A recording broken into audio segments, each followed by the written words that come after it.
Hey folks, it's Jim. Do a video on some numbers and where I think we're at right here.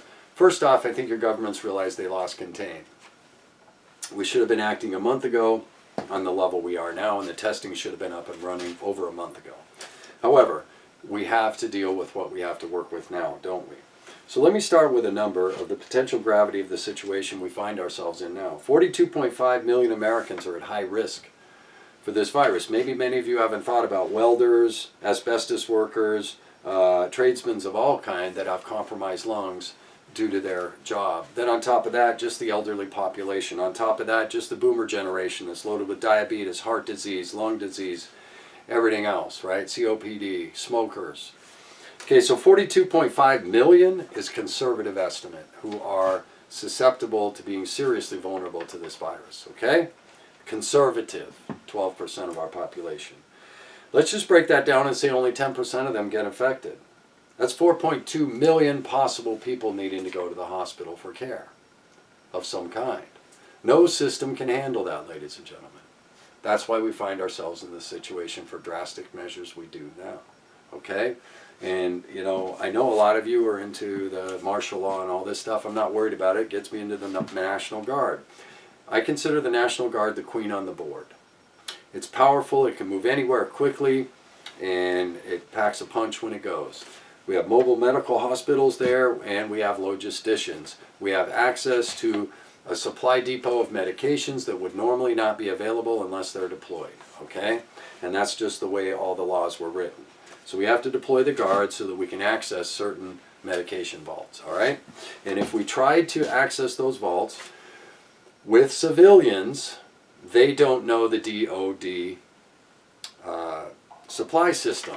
So the logisticians with the Army National Guard know that system, work in that system every day. They've been combat tested, many of them, and will effectively and efficiently move the supplies and manpower and medications exactly where we need it, when we need it, in a timely manner. Now, if we left that over to civilian world in the hospitals, it wouldn't work. It would be a total disaster. So now do you see maybe why the Guard has to be deployed? It is the most seamless way to expand and contract the medical capability of any city or municipality or whatever that needs it, okay? It will seamlessly expand and contract because the Army National Guard is good. Our medical corps in the U.S. is the best in the world, and they will get the job done. Now, will we lose lives? Could our hospitals be overrun? Absolutely. If we all don't do our part to slow the spread of this virus, it could be terrible. It's already a logistical nightmare, all right? I hope I've expressed that to you.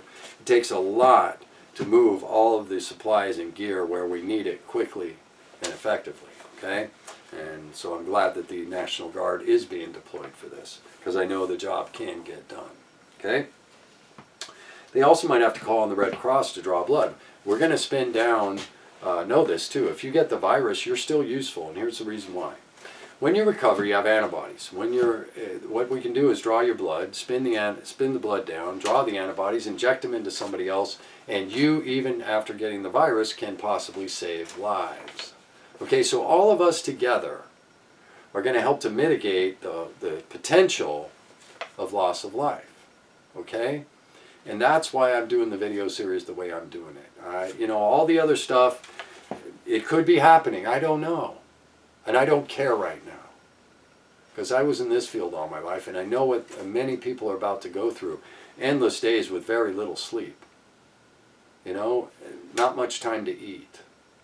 And they're going to be exhausted. And that's what I care about right now. And then on top of that, we've got people that are probably going to die as a result of complications. And who knows, we may not even have enough oxygen if we have a major breakout. I want you to consider that. There may not even be enough oxygen if we have a major breakout with highly susceptible people, okay? So there's a lot here, folks, and many people aren't looking at it. They think it's like the flu. It's not. It's a novel virus. There's no firewall. Our hospitals will be swamped in a very short period of time, overrun, and when that happens, people die. Because now we don't even have enough resources to treat just basic emergencies that could easily be saved. Okay? So I want you to know and be aware of this, and when the National Guard shows up, know they're there to save lives in this case. And that's my personal opinion. I'm not worried about martial law right now. I'm really not. I believe that the people who know what a potential of a virus like this could do to us, nationally, with regards to our population, are doing the right thing. And we should have already been doing much of this stuff a month ago. But now it's happening now. It's happening very quickly. I realize it's scary, but try and relax. Like I've been saying, relax. Relax. A lot of people are going to behave poorly. Situational awareness. Be ready for that. Do you have a plan?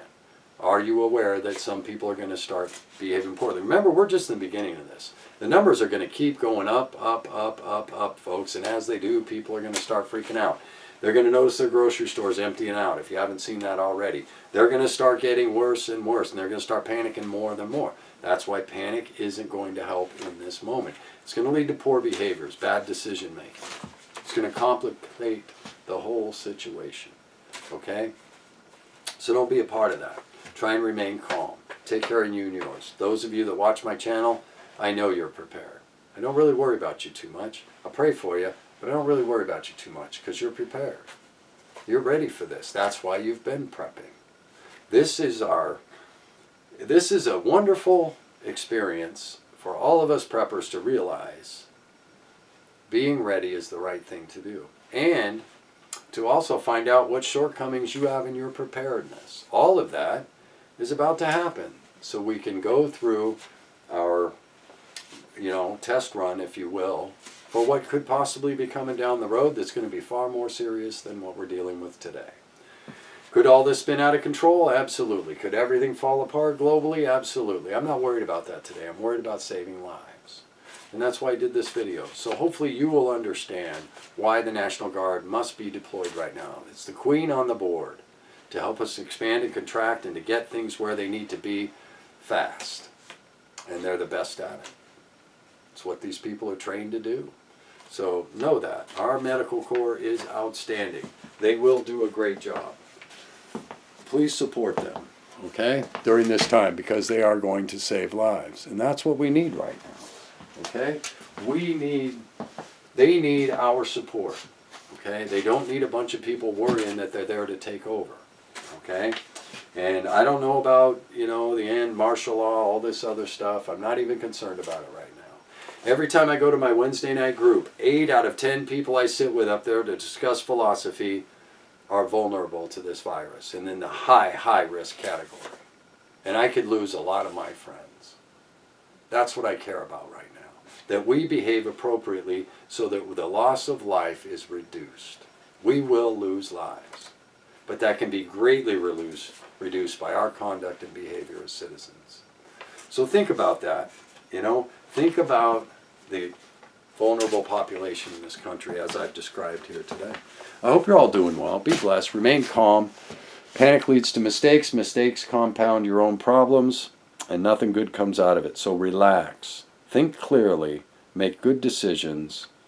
And in about the middle of May, we will get through this. Jim out.